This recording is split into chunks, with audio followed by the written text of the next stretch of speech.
Shalom. This week's Sedra is Sedra Matos. It's difficult to argue that there is a more well-known Jewish value than improving the world around us.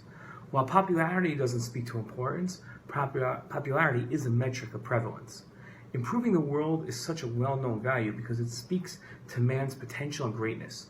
It is surprising that a lowly being, man, not even worthy of God's attention, can change God's creation for the better. The possibility challenges man to reach beyond himself and really reach eternity.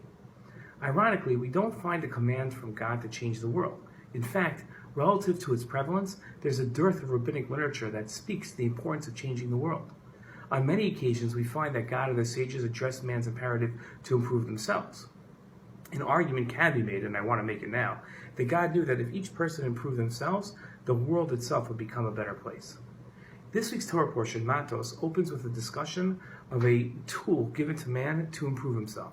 God said to Moshe, if a man makes a vow to God or takes an oath imposing an obligation on himself, imposes a prohibition on himself, he shall not break his pledge. He must carry out all that crossed his lips. The first part of the verse discusses three tools man can utilize to improve themselves. Man is allowed to take vows, oaths, and to forbid themselves different items and actions. Our scholars explained that a vow is a statement that promises to give a voluntary offering. An oath takes on pain by abstaining from something pleasurable, and a person imposes a prohibition on themselves to forbid the permissible.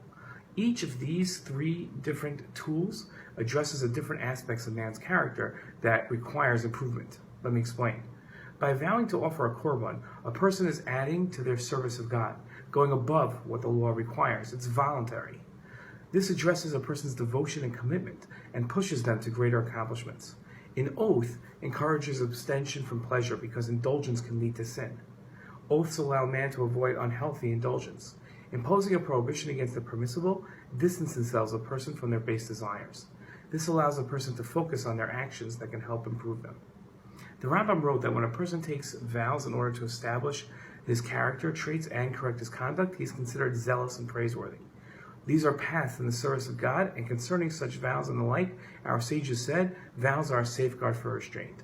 But he also cautioned in his writings that a person might say that since envy, desire, pursuit of honor, and the like are a wrong path and drive a person from the world, I shall separate from them to a very great degree and move away from them to the opposite extreme. For example, he might not eat meat or drink wine or live in a pleasant home. He might not wear fine clothing, but rather he wears sackcloth and coarse wool and the like, just as the pagan priests used to do. This too is a bad path, and it's forbidden to walk upon it. Whoever follows this path, the Rambam wrote, is called a sinner.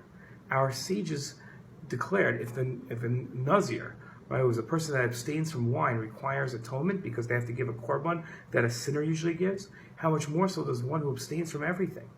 Therefore, our sages directed man to abstain only from those things which the Torah denies him and not to forbid himself permitted things by vows and oaths and abstentions.